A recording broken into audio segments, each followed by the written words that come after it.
Hey guys, this is MPFSU, and we're checking out some Dust 514. This is a first-person shooter on the PS3. I've been playing for the last few weeks, and I created this guide of to help people that are new to the game survive on the battlefield, which is known as Dust 514.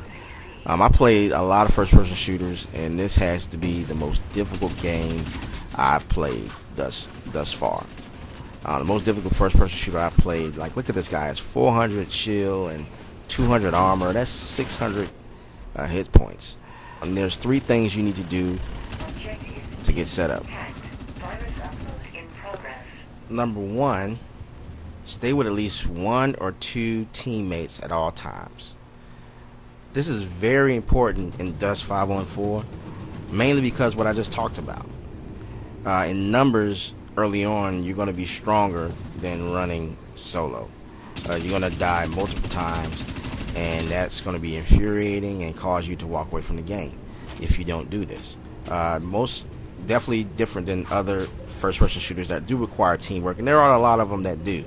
But this one more so than any of the other ones, mainly because you will enjoy the game immensely if you stay with your teammates versus not.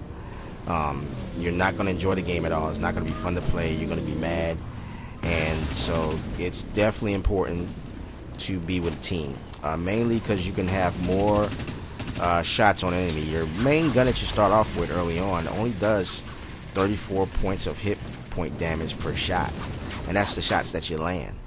And so when you have more of those guys with you that are putting shots down range on enemies, you're going to be setting yourself up for greater success, and you're going to live a lot longer. As you see there, I went down, and that was a 2-on-1 engagement.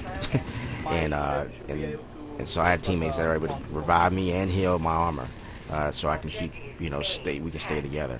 And as you see here, we're very much sticking together, and that's definitely key to what you want to do.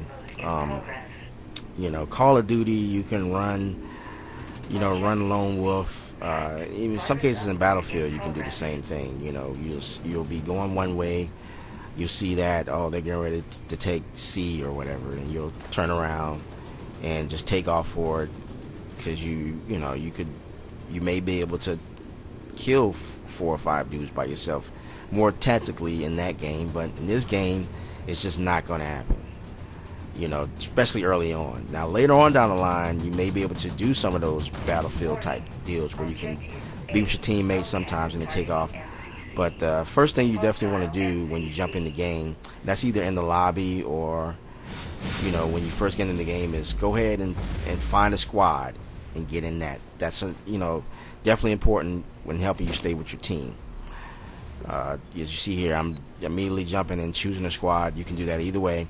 Main thing with that is because the benefit of it is your guys are going to be highlighted on the map, so you know where they are. You have to know where they are because you don't want to spawn into areas where they are not. And everybody has that time where they die and immediately want to spawn. But you want to take the time to look at where your squad mates are at, because they'll be highlighted in a little lighter blue tint, and spawn where they're at. Take a breather, spawn where they're at. If it requires a few seconds of waiting, do it, as you're going to be far more successful. You're not going to die as much. You're going to survive longer, and it will definitely help your team out if you are alive longer, because you guys need to stay together. And so that's very important. And that is why getting with a team and staying with them, regardless if they go back, you think their decision of where they're going is wrong, still just follow them.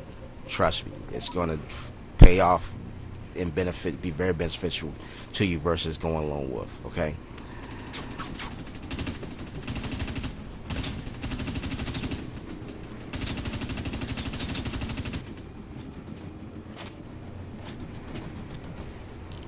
Number 2, knowing when and when not to engage the enemy. This is the second important thing that you need to do when trying to survive on the battlefield. Engagements are very important to your survival, and knowing when and when not to is important, mainly because of once again, like I said, because each player has a certain amount of shield hit points and a certain amount of armor hit points. Engagements can last longer than just a few seconds, like some other games that when only like you engage, you kill them, and you move on to the next target. It's not that way in Dust. Your engagement may last a little bit longer, and even sometimes when it's 3-on-1, it may last a little bit longer because guys their drop suits can be very heavy on armor and shields. Now, picking your engagements when not to do this determines on several things. A couple things is how many teammates are with you and the enemy. In Dust, you can generally see the enemy from a farther distance than any other game, and a lot of times the engagement, you will see them, and before the engagement happens you have several seconds to prepare. So you may want to set up an ambush with your teammates, or you may decide that you want to close the gap and get there a lot quicker and cut them off. There's several things you can do, but deciding what to do, you have to make that decision and go with it, and it's going to take some time to do that. But being with your teammates, following them around will definitely help and make that a lot easier. To pick and choose your engagements. Now, as you see here, just like I'm with, hanging out with one of my teammates, he moves, I'm going to move. I'm not going to stay there out there as a lone wolf because I don't know what kind of engagement I'm going to get into. We're trying to capture this objective, and so you want to pay attention to where your teammates are, as I constantly keep looking for them, and then knowing where the enemy may be. So right now we don't know where the many enemies is. We don't see them on the map. Another indication, being with your teammates and knowing where they are at, is once you see them fire in a direction, you know immediately where to look, because obviously they're probably going to be firing at an enemy or at something. So you want to pay attention to that. And I see it's 3-on-1 here, and look how long it's taking us to take this guy out. But I know we have the advantage, so I'm pushing forward to kind of take him. But then I immediately back off because I know, hey, he may have another squad mate coming in, and I need to back up and get back on my squad and my teammates. And so I do that, and we entered into another engagement here, and this opportunity, it's a little bit different for us. So as I see there's one guy just like before. He's taking a lot of hit points, but then I see, oh wait a minute, there's a couple other guys. So it's 3-on-2. I'm counting teammates I got. So now I see it's 3-on-3. This guy, he runs forward, which is what I probably would do in any other game, but in this game you can't do that. You're going to instantly die, as he did. And so I back up as a smart player and say, okay, I'm just going to take out a few shots, try to keep holding back so I can get some support. And I got another teammates here, and they're jumping now. It looks like it's 4-on-2, but even 4-on-2 we're having a hard time. So I'm like, okay, this is probably not going to result into anything good for us, but at least we can hold them back from capturing the objective long enough to maybe something may happen for us. Maybe they are dumb and they start to rush one by one, and we pick them off one by one. And so that's what you want to look at. You want to pick and choose what you want to do.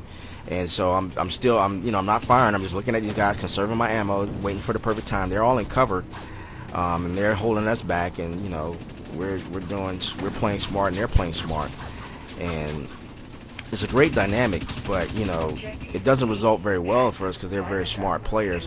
But in the end of this engagement, I was surviving, and whoever would make the mistake first was going to lose. And in the end, they made the perfect decision in dropping a precision strike on us, which is very smart of them. And from that, you also learn different things about support and where to support your team, as you saw that. And we're going to get into that. Number 3, using your engagements to discover your skill tree path. This is not the least important. It's just the third one on the list. It's just as important as the first 2 that I mentioned. Obviously, because building your character is rather important to getting better and getting some more skills and becoming that player that you would like to become in the game. As you see here, we're checking out a few things on the skill tree. The first thing you want to do is look at the medium drop suits. That's what you want to get into right off the bat.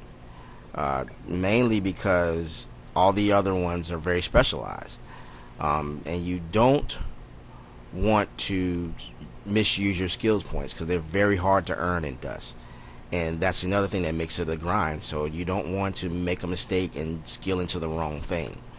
My recommendation would be to start off with the medium drop suits. Now you can go into Caldari, which is heavy on shields if you're more of a running gun guy and you want to become that eventually. You can go into that range. If you want to be more of a support character and you feel from your engagements that you're supporting your team, hanging back a little bit more, then you want to go into Galente. Those are the two main ones I would want to start with because I know they're pretty popular with mostly everyone else.